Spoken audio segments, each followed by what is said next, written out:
Hey mom, how's it going? I'm having a great start to the week. I hope you are too. I am. We adopted a puppy over the weekend. And I was just forewarning our guests today that if there's some crazy background noise, I'm not abusing anyone. It's just my 7-week-old puppy, potentially at her witching hour. So we'll see if she's able to keep her crap together for this 30 minutes of the day. Yeah, she's the cutest though. Little Kona is quite the addition to the team, which is pretty exciting. And I love that she's given you what I would just say is like false advertising of what a puppy is for the first couple days. Yeah. You just, buckle up, sweetheart, because it could get a little crazy over there. Yeah, she's definitely getting more and more crazy as the days go on. So it's only downhill from here, really. Yeah. Well, I'm super excited, Lindsay, because we get to talk to someone today that I've got huge, mad respect for. I've known for a period of time. It's almost like going home a little bit for me, is talking to an agent that I've known from a past life, I would say. So today we have Jay Mueller on the podcast, and I would love, love, love to dig in to what he's doing because it's pretty freaking cool. Jay, welcome to the show. Thank you for having me. I'm happy to be here with the two of you today. Yeah. We were just talking about so many agents have, succession within their family and business. And this is your first time meeting Lindsay, right? Yes, I had to share as soon as we hopped on the call. I'm like, oh my gosh, Carrie, so good to see you, and I'm so excited that Lindsay is working with you guys, and so excited to meet her. But in an industry where we see so much perpetuation within families, which I think is a wonderful thing. Everybody chooses their path, and all of them are great. But it's very cool when you have perpetuation within, and you have that continuation from family member to family member. And I love seeing. I'll just refer to you guys as a vendor. Sorry, there needs to be a better term, but for our industry that serves us so well, and see that same kind of family unity. That's just fantastic. Yeah, it's Yeah. pretty cool. There's really only a couple of family vendors here, but I mean, Hawksoft deserves a shout out with their like three ownership, Yeah, you know, two brothers and their dad. They are very how cool is family that? Like a oriented. tech company that is Yeah. family Very oriented. That's cool. very cool. Yeah. Yeah. Yeah. You've got a carrier in your state that's multi-generational, which is in Yeah, man. like Central is probably the Mac Daddy of generational wealth, right? Central, Hmm. Salina. I think there's multiple generational Yeah. insurance carriers in the state of Yeah. Illinois. Yeah, that's cool. That's cool. So Well, apparently Jay, Lindsay and I I think keep you were great the company. first. Yeah, we do keep good company. But Jay, I think you're the first podcast guest that we've had from outside the country. Mm. But well, cool. I'm excited to be that person. And I hear that you Yeah, were you're the outside first of the one. country recently as well. I was for my wedding in France. Didn't podcast. I was a little busy during that trip. I don't know that we, found time to do a podcast for here, but maybe at my next wedding we'll schedule it in. There will be Your no mom next almost just wedding. fell out of her chair.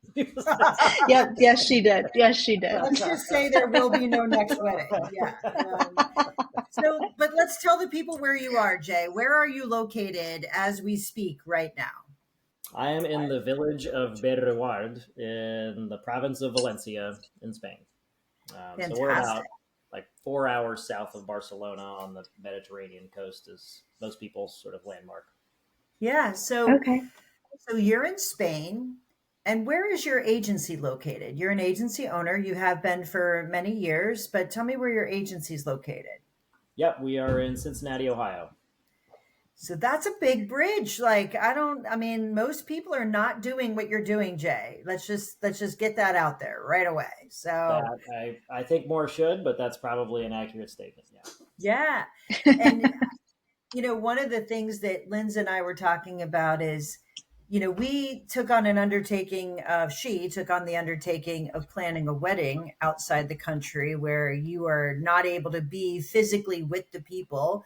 We didn't tour a place. We didn't try any food. We didn't, we had to place our trust in someone that we've just met, which I'll tell you a really funny story, Jay, just as a side note. But we got there and met this girl, not on Zoom, met this woman, not on Zoom, and met her in person as we were getting ready to pick the drinks for the happy hour, the specialty drinks that they created. And she's super nice. Like, Lindsay and Patrick had met with her a ton, but I had met with her periodically when they wanted my advice and when I could on these early morning Zooms. But then, we talked to her, we were with her for about an hour. And this woman, the more I'm talking to her, the more I'm listening to her, I couldn't get that question out of my head. And I asked her finally how old she was. And she told me that she was, I think, 28. And I'm thinking to myself, first child, getting married, I'm placing all of this trust and all of this money in somebody who I've never met in another country that's 28 years old. Like, what in the world is wrong with me? It might even be, she might have even been young, but she's in the 20s. Like, I think I stopped listening when the number started with a 2. I thought, what just happened, right?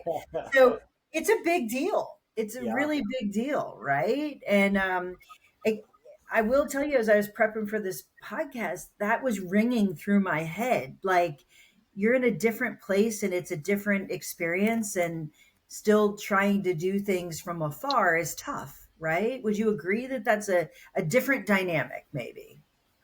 Yeah, it's certain. I think it's possible to say it's not a different dynamic. But what I always say when people ask about this is, is it hard to run a business from another country? Sure.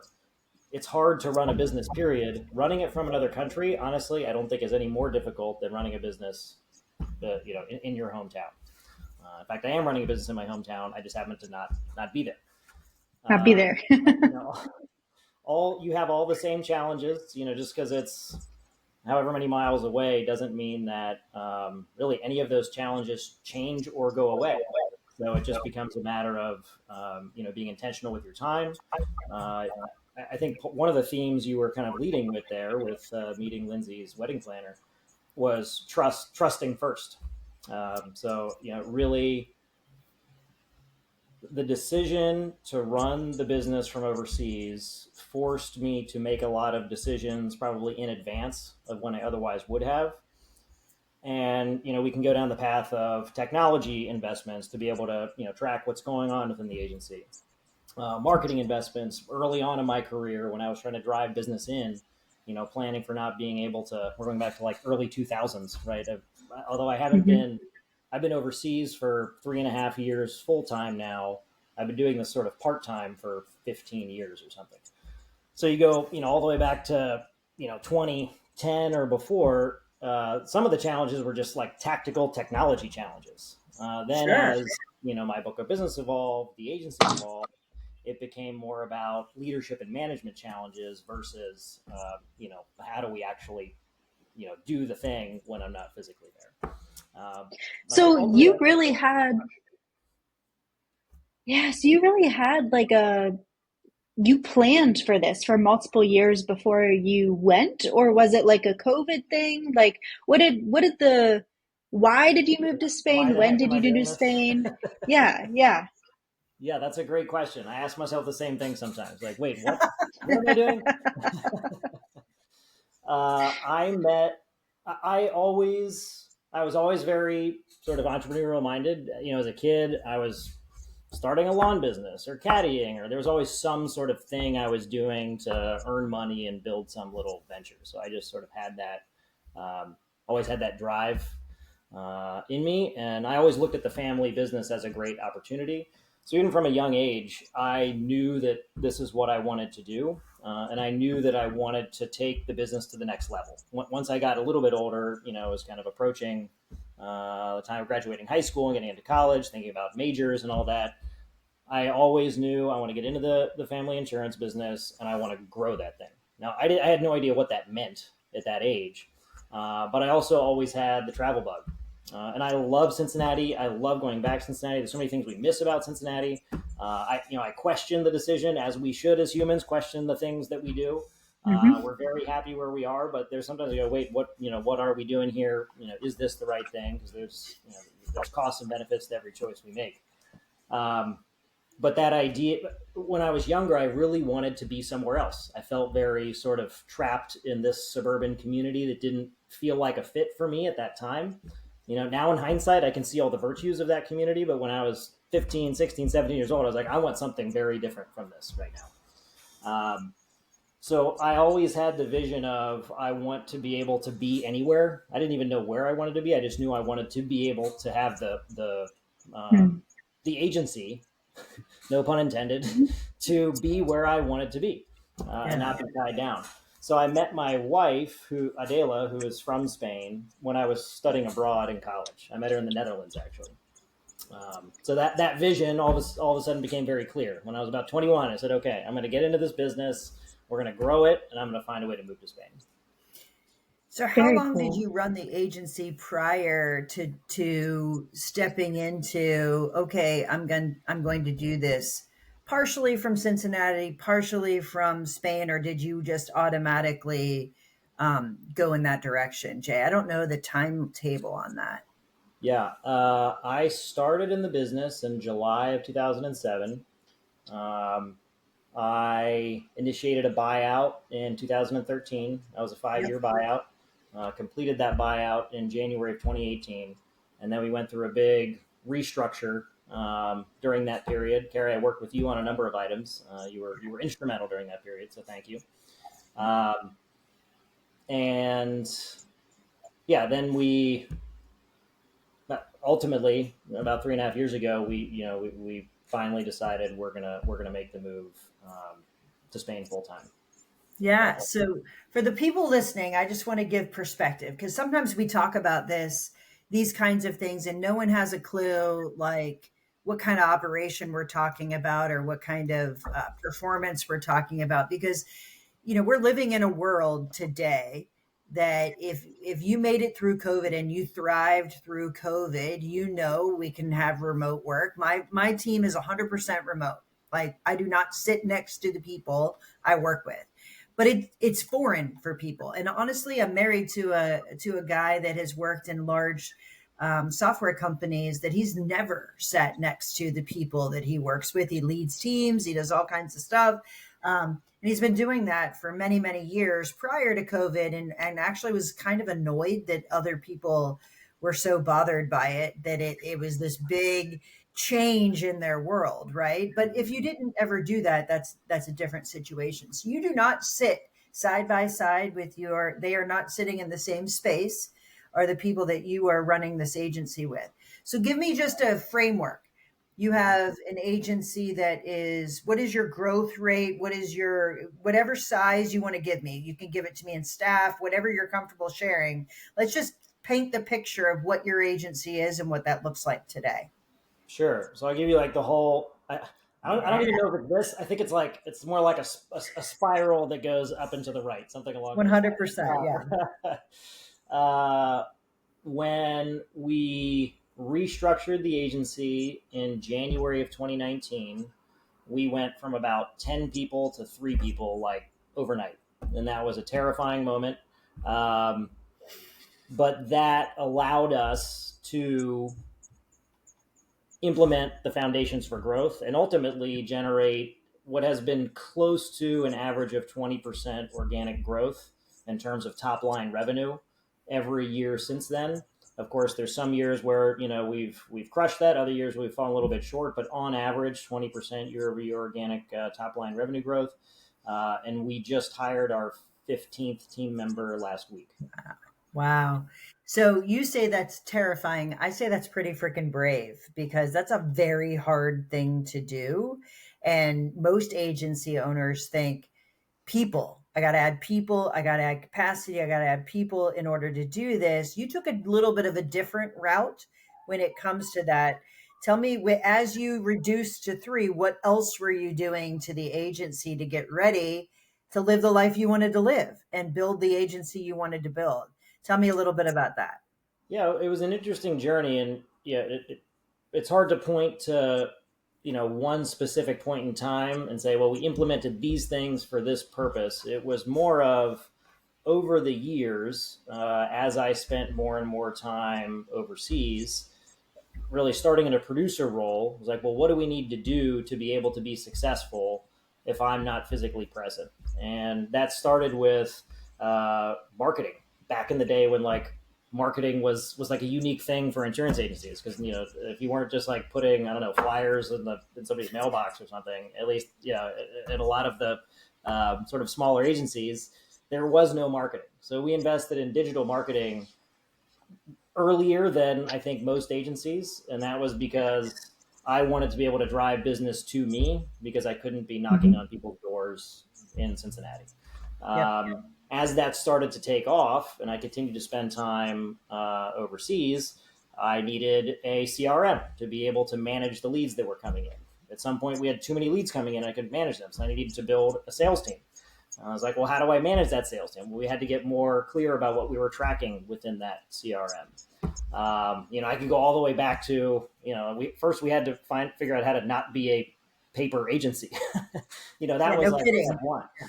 Yeah. But I think every sort of evolution as I spent time abroad, in hindsight, was really a foundation for scale. It's the right technology, the right systems, the right processes.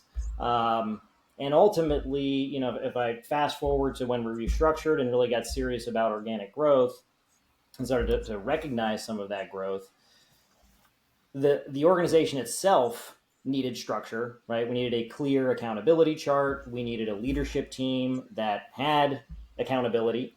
And I needed to be able to trust that team. And, I think that to this point, sort of the most recent evolution of that was when I physically removed myself from the agency full time. It creates sort of an energy vacuum. We're all bringing our own energy to the space, whether Sure. we're intentional about it or not. The way we show up affects everybody around us. And certainly when we're the leader of the organization, it has a significant effect on that organization. So when all of a sudden you're not physically present, and we do have, we have a physical brick and mortar office in Cincinnati. We have a hybrid work setup, so everybody comes in at least 2 days a week.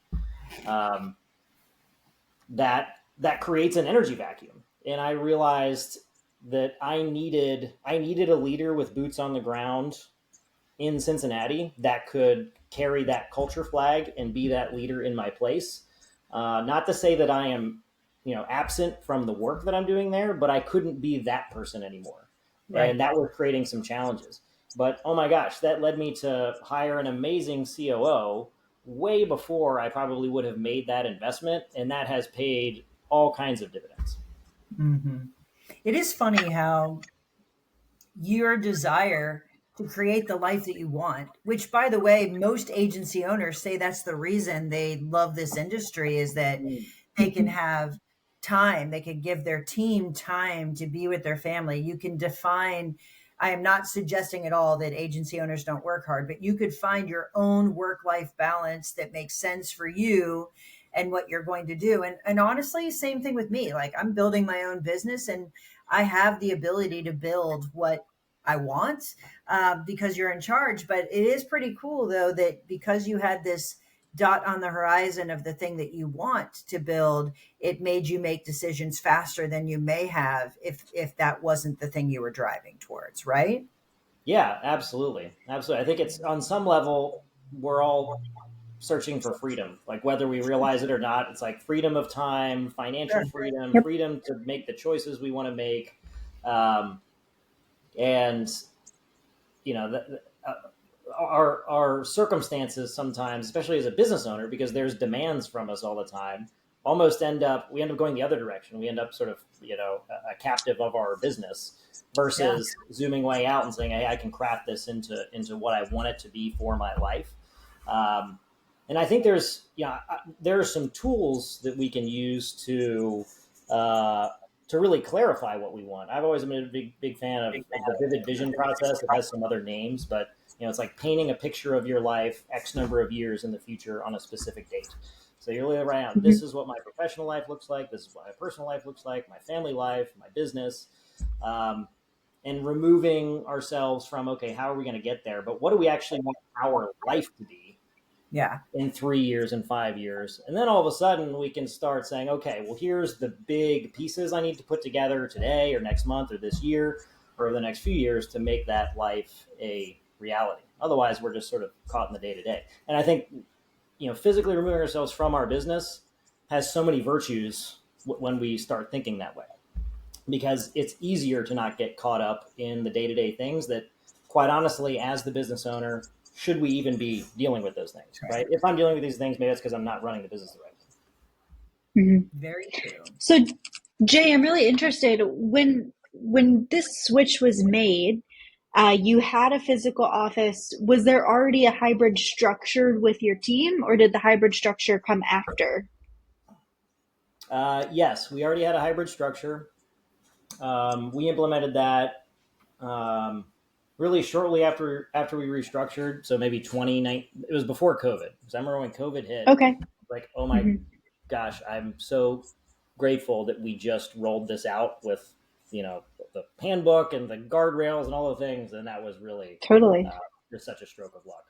So yeah, we've Yeah. So with having the hybrid team and then with you moving, has there been any team members that wanted to go fully remote, or do you have any remote employees that are located outside of Cincinnati?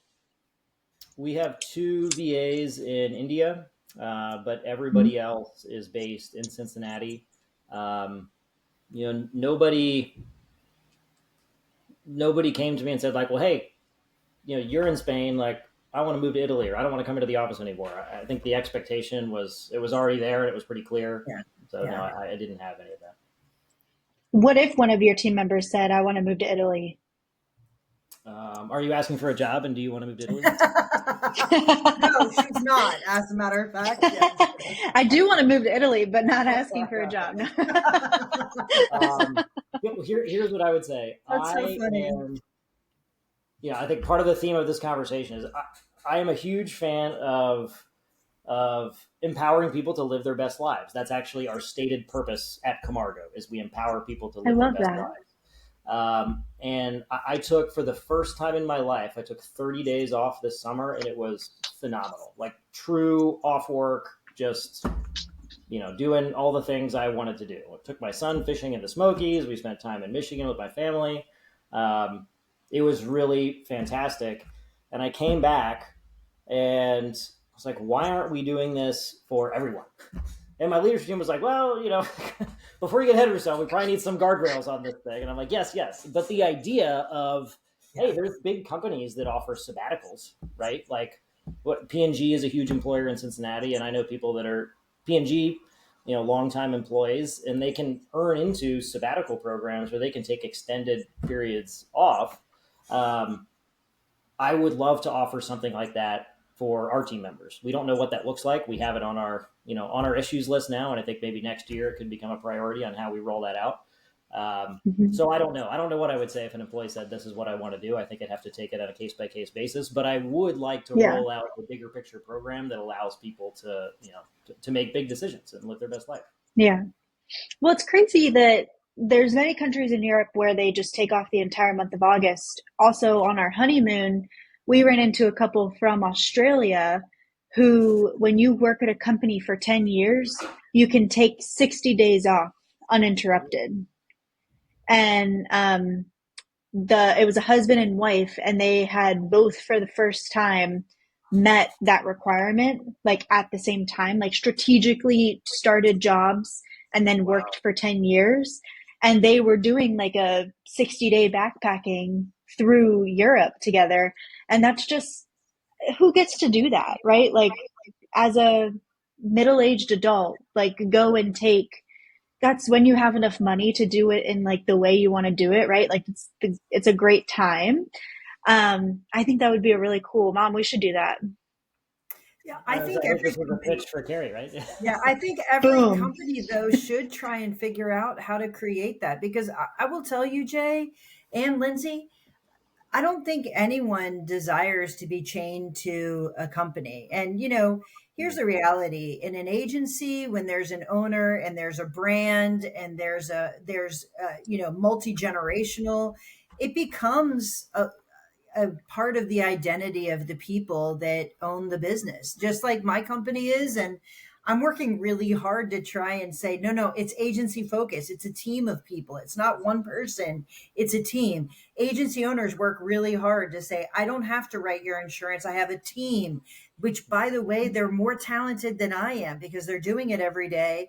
And I think part of this whole plan is to figure out how to make it that you can be the visionary and not be absolutely every integral part of your business. And that's true for everyone. We should have stopgaps. Small companies are really hard to do what we're talking about. So I love that your team was like, hold on a minute, let's put some guardrails around it, because we don't want to hurt ourselves in the process. But I love the idea of creating something you can't find elsewhere, something you care about, but also that the company cares about you and your ability to really live life. So, again, I don't have the answer. I would love to hear the answer when your company determines it, Jay, because I think that's something we should all be talking about, especially in this world where, burnout is a real thing, and really paying attention to mental health is a very real thing. Well, part of that is the stress of your job and the stress of the things that we all place on each other. So I love the idea. I truly do.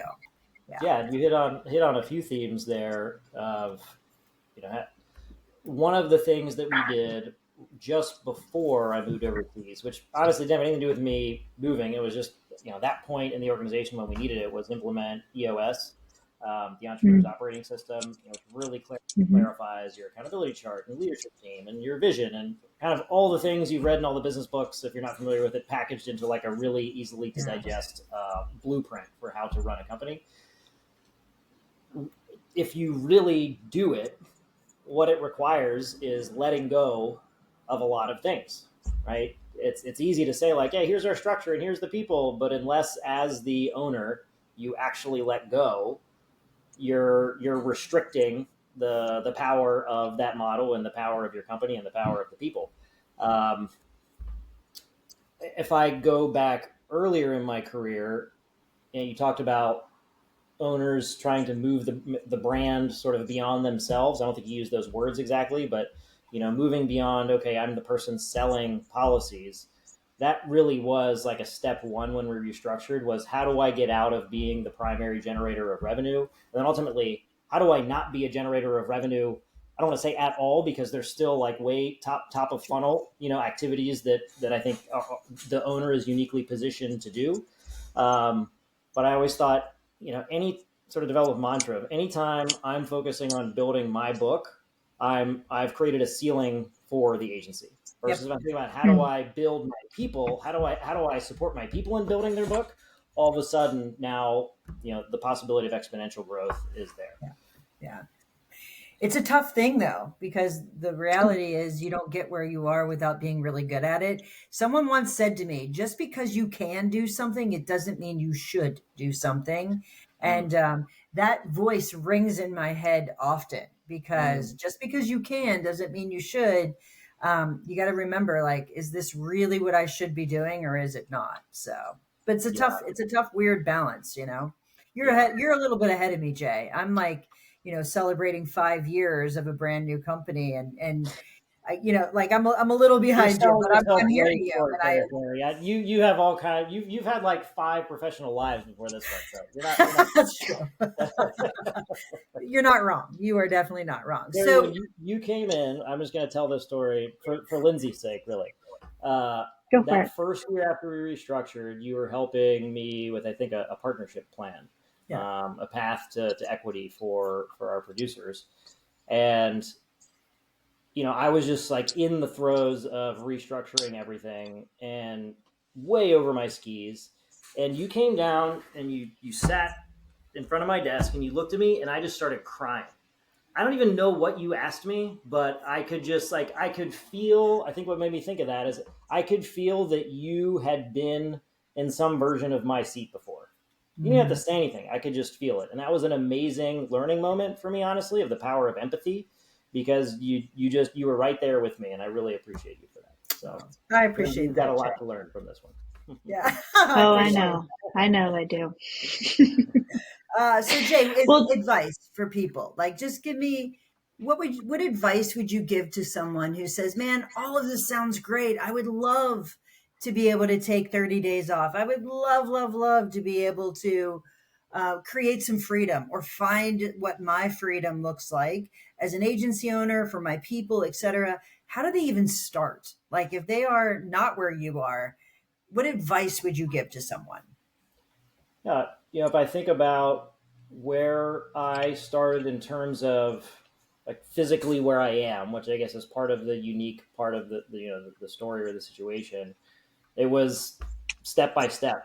I started spending time, in my case, in Spain, but it could be at your lake house or Airbnb, wherever you want to be, whatever. Pick a place, your cabin in the mountains. Just make sure you have internet.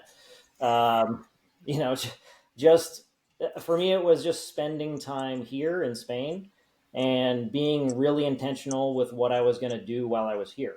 So early on, I was dead set on sort of proving. I was a young man, so I was trying to prove myself all the time. But I really wanted to prove that I could produce while overseas. So every time I went overseas, I was just selling my butt off, and then I realized, oh, I can do this. So then it was like, okay, well, what else can I do? So my mm, advice would be just pick the place you want to go and try working from there for a month. The worst case scenario is you're like, oh, I can't do this, and you fly back. Like that's true. Yeah. that's not a big risk. Very true. I actually think it's imagine what you want and then take the steps towards it. And if you don't imagine it, it'll never happen. Like, if you never put it on a board and you never try to work towards it, then it you will go somewhere, but it ain't going to be there because you haven't actually picked the point on the horizon, right? So, yeah. 100%. I'm a huge fan of different visioning processes. I love the vivid vision boards, whatever your path is, but having that North Star, Yeah. and really kind of releasing yourself from like, oh, well, but I don't know how that's going to happen, because then we start sort of reducing the potential of our world. I agree. I think that part is critical, but then there's just the leap of faith. Like, okay, I'm just going to go now, Yeah. Yeah. and that's where a lot of True. people Hmm. get hung up. Very true. It takes a lot of guts to take the jump. I will tell you that. So, well, Jay, you're always it's always fantastic to see you. I was talking to someone from Ohio, and there was an event recently, and I always feel like, oh, that's the only time I get FOMO is when there's an event, and I'm like, oh, my favorite people are going to be in the same room. So it's fantastic to get to spend some time with you and catch up a little bit, even though you're not in Ohio. See, I still have in my mind that you're in Ohio, and now I don't have to have FOMO. You weren't even there, so I wouldn't have run into you. But anyway, it was fantastic to spend time with you. I hope that we can do this again soon. And if anybody wants to reach out to you, we will share your contact info in the show notes if they want to talk more about how do you create your freedom. Yeah, I love it. It's been a pleasure spending time with both of you. Thank you, Carey. Thank you, Lindsay. you're welcome.